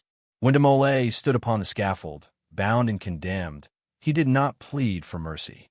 Instead, he looked to the horizon, and with his last breath he spoke words that would echo for centuries, a curse upon the Pope, the King, and their lineages. Within a year, both the Pope and the King were dead, and the world whispered that divine justice had spoken through the flames. To those who believed, it was proof that the Templars' power reached beyond the grave, that they had unlocked mysteries no earthly chain could bind. From that moment, the Templars ceased to be men and became symbols. Their silence became their sanctuary. Their absence became their strength. Across Europe, rumors spread like wildfire. Fleets that had vanished in a mist, caravans of treasure disappearing in mountain strongholds, coded messages left in stone and parchment. The more the Church sought to erase them, the deeper their story carved itself into legend. Centuries passed, yet their presence remained, unseen but unmistakable.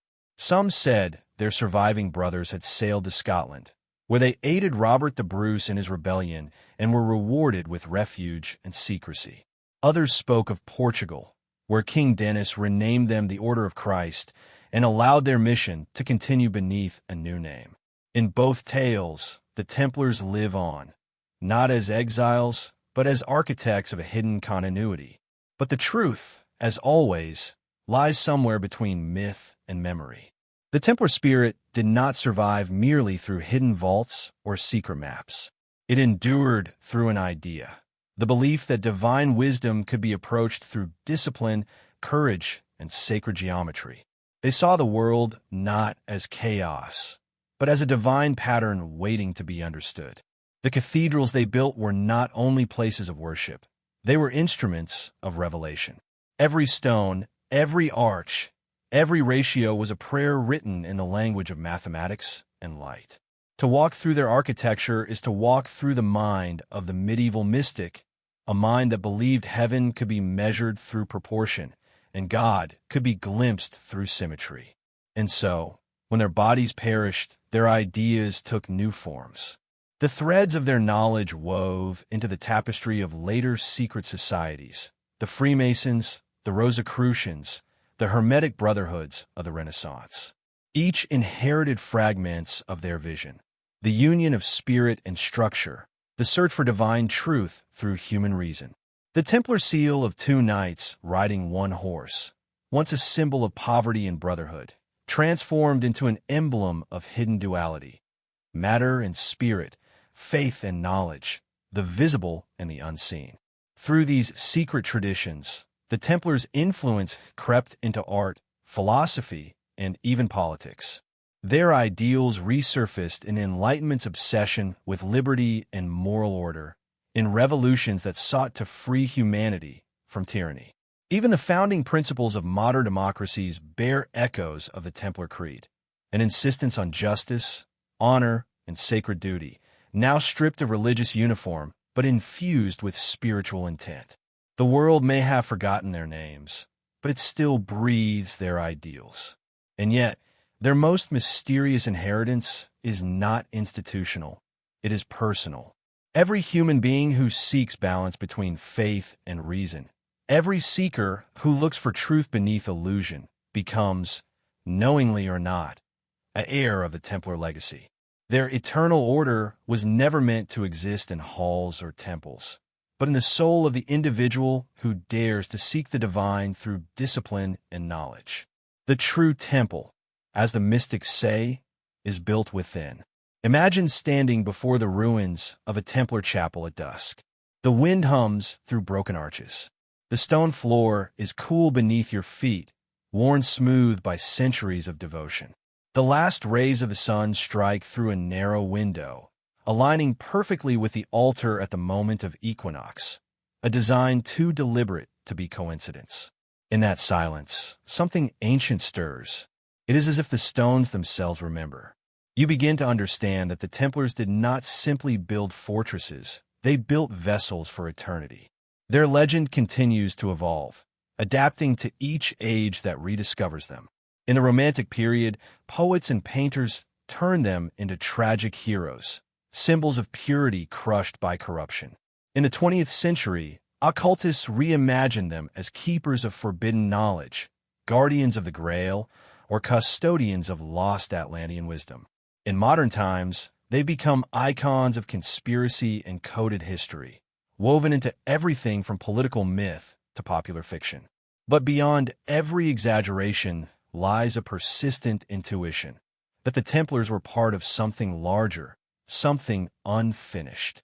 Their supposed treasures, gold, relics, or holy bloodlines, may have been metaphors all along. Perhaps their true treasure was knowledge itself, or a state of being, illumination, the mastery of oneself in service of the divine. Some esoteric writings suggest they guarded not physical relics, but spiritual technologies, rituals, and meditations designed to awaken the inner temple. If this is true, then their disappearance was not an escape, but an initiation. They withdrew from the world so that their mysteries could survive within the secret chambers of consciousness. And still, their presence can be felt in subtle ways. In the alignments of sacred architecture, in a recurring symbol of the eight-pointed cross, in the disciplined hierarchies of modern fraternal orders. Their ethos, of courage tempered by humility, of strength guided by compassion, persists wherever humanity strives for higher purpose. They have become archetype rather than organization, eternal rather than historical. In every age, there are those who hear their call, scholars who search ancient archives for traces of their hidden wisdom, architects who trace sacred geometry in forgotten chapels, seekers who meditate beneath stained glass, feeling the pulse of divine proportion. Each, in their own way, answers the summons of the eternal order. For the Templars' greatest secret was never buried under stone. It was transmitted through vibration, through number, through the silent pattern that underlies creation itself. The modern world, so consumed by material progress, still lives in the shadow of their vision. Our banking systems echo their early methods of trust and code. Our symbols of justice and virtue echo their vows. Even the idea of global unity, a world bound by shared law rather than conquest, mirrors their dream of a sacred empire guided not by kings, but by conscience. In the ruins of their downfall, they left blueprints for the civilization that would follow. But as with all light, there's casts a shadow. Power and secrecy have always been twin forces. Some believe that the same Templar intelligence that built cathedrals and funded crusades eventually gave rise to hidden hierarchies of influence, networks of control disguised as charity, knowledge turned to manipulation. Whether true or not, these stories remind us that every secret carries the risk of corruption. The Templars' fall was born not of ignorance, but of envy and fear, proof that humanity's greatest danger lies not in knowledge itself, but in how it is used. Still, their memory endures like a flame that refuses to die. Across time, the Templar name has become a mirror reflecting humanity's highest aspirations and deepest fears. Were they saints or sorcerers, guardians or heretics? The answer depends on the eye of the beholder. But perhaps that is their final lesson. That truth is not a fixed point, but a horizon we must approach with courage and humility. Like the architects who built their cathedrals, we are all apprentices shaping light from stone. As night falls over the remnants of their once great empire, the wind carries faint echoes of chants long silenced. The red cross, faded by centuries, still glows faintly in forgotten chapels, as if waiting for the return of its knights. Somewhere, in the imagination of the world, they still ride, guardians of a mystery that outlived their own time. Their legacy is not measured in relics or ruins, but in the continuing quest for balance between power and wisdom, science and spirit, man and the divine. The eternal order is not a brotherhood of flesh and blood, but of spirit. It transcends creed, culture, and empire. It speaks in the quiet language of geometry, music, and memory. Its initiation is not given. It is discovered within the chambers of one's own heart. The knights may have vanished, their banners fallen, but their mission endures wherever a soul chooses truth over comfort, courage over silence, and the light of knowledge over the darkness of fear. And so, as the centuries turn and the stars wheel above the old Templar lands, their story remains unfinished. The ashes of de Molay were scattered by the wind, but perhaps that was always the plan. For in scattering, the wind carried their essence across the world, into the minds of dreamers, builders, seekers, and believers. The Templars did not vanish. They became the world's hidden conscience, its secret order of visionaries and wanderers. Their temple was never a single place, but the entire earth. Their treasure was never gold, but understanding.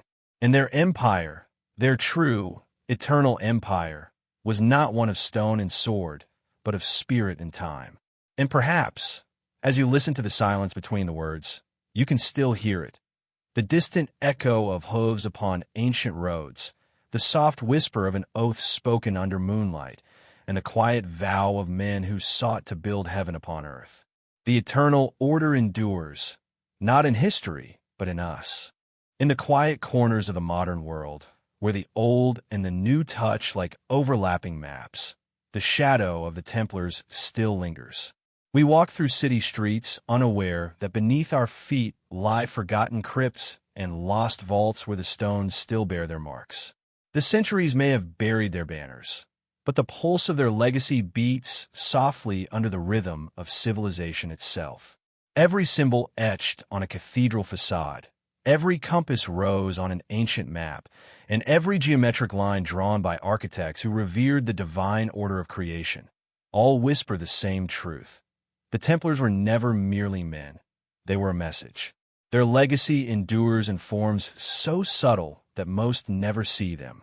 The way nations were shaped by invisible hands, the rise of banking systems that mirror the Templar model of trust and debt, the codes of honor that defined early knighthood and still echo in the ethos of modern service.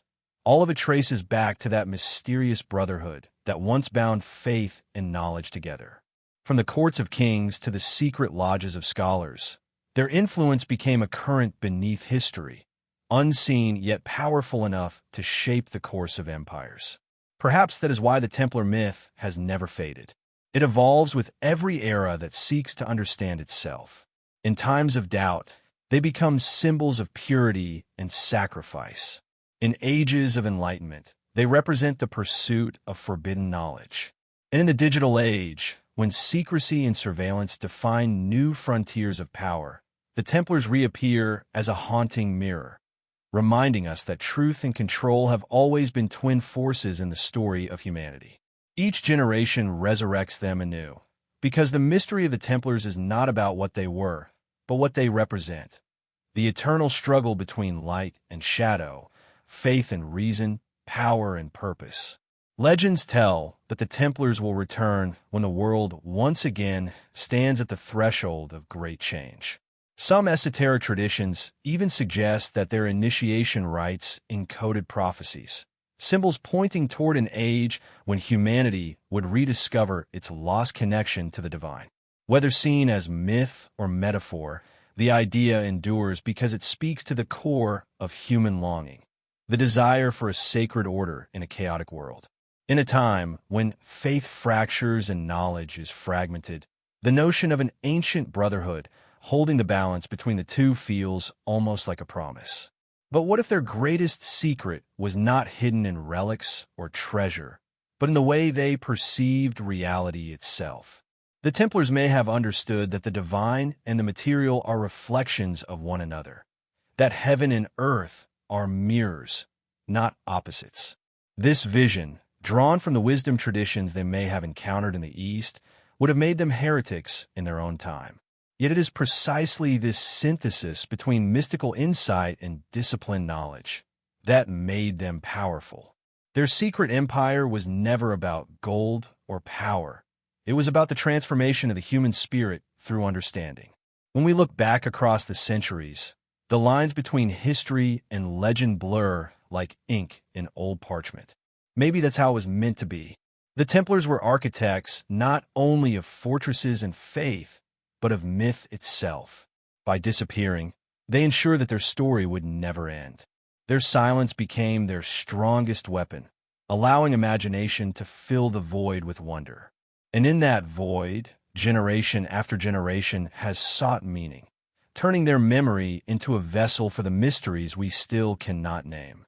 In this way, the Templars achieved what no other order of their age could: immortality without presence, dominion without armies, influence without borders. Their teachings, whether preserved through Freemasonry, Hermeticism, or hidden manuscripts, survive because the world still needs them. In an age of disconnection, the Templar myth calls us back to unity, the balance of heart and mind, the reconciliation of sacred and scientific truth. They remind us that power without wisdom destroys, but knowledge guided by virtue redeems. The last embers of their legacy flicker in the spaces between the seen and unseen, between the known and the believed. Somewhere, perhaps in a forgotten archive or beneath an ancient chapel, fragments of their story still sleep, waiting for the world to be ready. But perhaps their greatest treasure is already found, hidden not in the earth but within the human soul.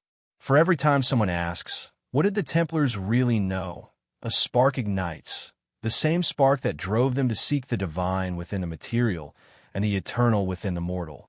As the candle of this story burns low, we are left with the same question that haunted the Templars themselves. What is the true nature of illumination? Is it knowledge, power, faith, or the harmony of all three? Maybe their secret was never meant to be discovered, but remembered, like a dream that stirs something ancient in the heart. And in that remembrance, the order lives on, not as warriors or monks, but as an invisible lineage of seekers scattered through time. The world may have moved on, but the legend remains. In every mystery left unsolved, in every hidden symbol carved into stone, in every search for truth beneath the surface of history, the Templar spirit endures. The Eternal Order has no walls, no borders, no banners, only a whisper carried by time, reminding us that enlightenment is not found, but awakened. Perhaps that is their final revelation, that the greatest secret empire is not one that shaped the world around us, but the one still waiting to be discovered within us.